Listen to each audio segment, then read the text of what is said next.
in the moment to sometimes appreciate what's happening. Now, let me say at the outset, we have a big agenda left in so many different areas when it comes to equality. Right now, on the floor of the United States Senate, there sits the nomination of Loretta Lynch. Loretta Lynch is President Obama's nominee for Attorney General of the United States. She has now been sitting, since her nomination, it has been 133 days. That is the longest period of time that any nominee for Attorney General has been before the Senate without resolution in 30 years. And you go back 30 years because Edmund Meese, whose name you may not recall, but was a controversial pick for Attorney General way back in the day by Ronald Reagan, had serious ethical issues. So it was an investigation that went on and on and on. But if you take him out of the agenda, you have to go back half a century to find anyone who was sitting on the calendar that long. So you say to yourself, what is wrong with Loretta Lynch?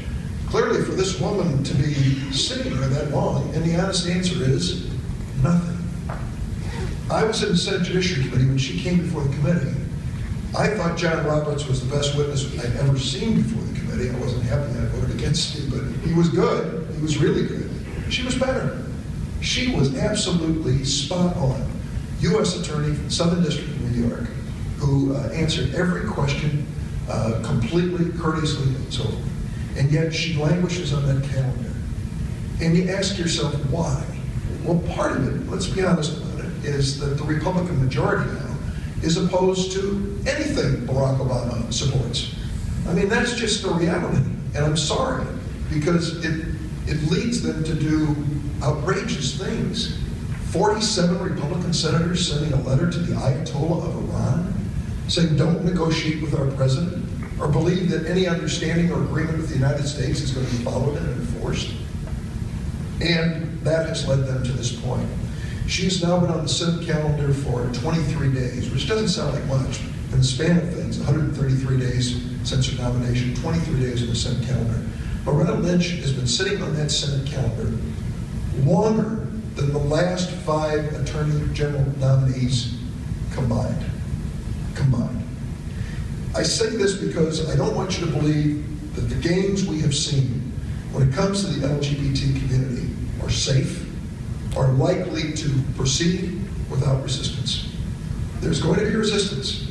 Some of it is coming from groups within America, but there are some Republicans who will stand up, and I salute them, for issues of equality and opportunity.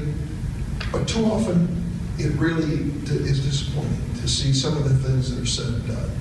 When I finally write my book about this business of politics that I've been engaged in, I will tell you some stories that just today sadden me and trouble me when it comes to discrimination against LGBT members of the community. It continues. I went 2-3 weeks ago to the Supreme Court. It was the first time I'd ever been there for an oral argument. I was admitted to the court in 1979 of all. It was Admiral Mikva who moved my nomination before the court, but I never attended an argument. So I came in for the argument on the Affordable Care Act. Big deal as to whether or not they're going to toss all of the federal exchanges in the states. And I sat in that room, and there might have been 200 people in that room, and listened to this court of 9 back and forth. And one of my staffers, now on the Supreme Court staff, came up to me, Mara Silver, and said, you got to come back. The marriage equality issue is coming before the court in another couple of weeks. I'm going back. I want to be there. And luckily, I can get a seat. And unfortunately, you can't. Most of you can't. But I want to hear these arguments and see where this court is. And I don't assume a thing in terms of how that case is going to turn out. There are great strides that have been made. Some people here with a little gray hair may say, I didn't think I'd live to see this day. But we are at that moment. And we're here because of a lot of things that happen. Let me salute a few, and I know in calling out a few, I'm going to miss some others. Greg Harris, terrific leader in the Illinois House. Heather Staines, I think she's going to be speaking to you, a terrific leader. And Governor Pat Quinn. You know, remember that he stepped up and was there over and over and over again. And then a friend who is so shy, but yet so powerful, Fred Eichner. I hope you understand the role that Fred played in that marriage equality battle in Springfield. Fred is a generous, generous man. He helps so many important causes. The nice thing about Fred, from a politician's viewpoint, he never asks for anything. Never. Never. Except when it comes to this issue. He made his first phone call to me, despite generosity for years, first phone call about the marriage equality bill in Springfield. And he said, never asked you for anything, I want to ask you for something. What is it, Fred? He said, I want you to call 2 downstate Democratic legislators. We think you're close to them. He told me the names, and I said, yes, I am. They won't commit, and we're afraid we're going to lose this. So I called them both, and I won't go into detail because I don't want to betray their identity. But I called them both, and I found out something that they would tell me and wouldn't tell anybody else. They were voting yes. They were voting yes.